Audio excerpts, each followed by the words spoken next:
दिनांक 14/4/2025 रोजी आम्ही दिवसपाळी अधिकारी म्हणून कर्तव्यावर असताना आम्हाला 18:50 बीट मार्शलचा कॉल आला की पारडीमधील नवीन नगर येथे NIT गार्डन जवळ एका इसमास दुसऱ्या इसमाने मारले असून तो बेशुद्ध अवस्थेत पडलेला आहे।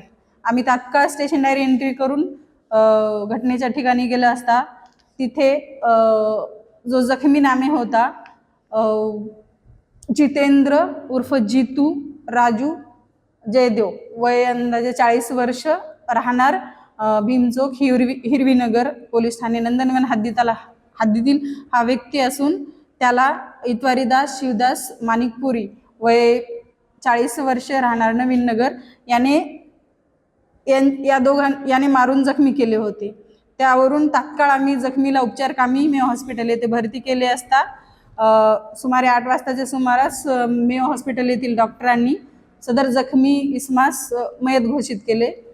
त्यानंतर घटनेच्या तात्काळ आमच्या पोलीस ठाणे मधील पोलीस अधिकारी गुन्हे शोध पथकाचे अरविंद कोल्हारे सर व त्यांची टीम, तसेच ठाणा हजर मधील विजय लांडे सर, हे बरेचसे जे अधिकारी कर्मचारी होते हे आरोपीच्या शोधामध्ये होते। आरोपी त्यांच्या शोधानंतर लगेच म्हणजे त्यांच्या गुप्तदाराच्या बातमीदारामार्फत आरोपीचा शोध होऊन आला व आरोपीला अटक करण्यात आली।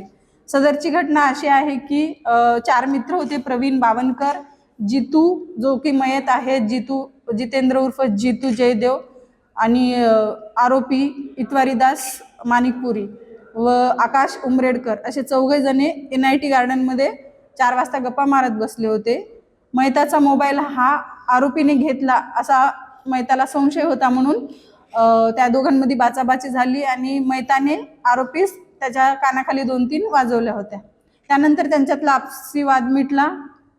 6 वाजता त्यानंतर ते मित्र आजूबाजूच्या त्याच परिसरात बसलेले होते। 6:30 वाजताच्या दरम्यान आरोपीने, जे की NIT गार्डनच्या समोरच फुटपाथवर आकाश पांठेला म्हणून आकाश उमरेडकरचा पांठेला आहे, त्याच्या बाजूलाच चेअर लावून तो बसला होता मयत हा आरोपी, आणि त्याच्या समोरच एक बांधकाम चालू होतं, कच्चं बांधकाम, त्याची बांधकामाची सेंटरिंगचे लाकडं पडलेले होते, तिथूनच एक लाकूड उचललं आणि त्याने मयताच्या डोक्यामध्ये वार केले। मयत जागीच बेशुद्ध पडला। त्यानंतर आम्ही उपचारकामी पाठवण्यात आलेला।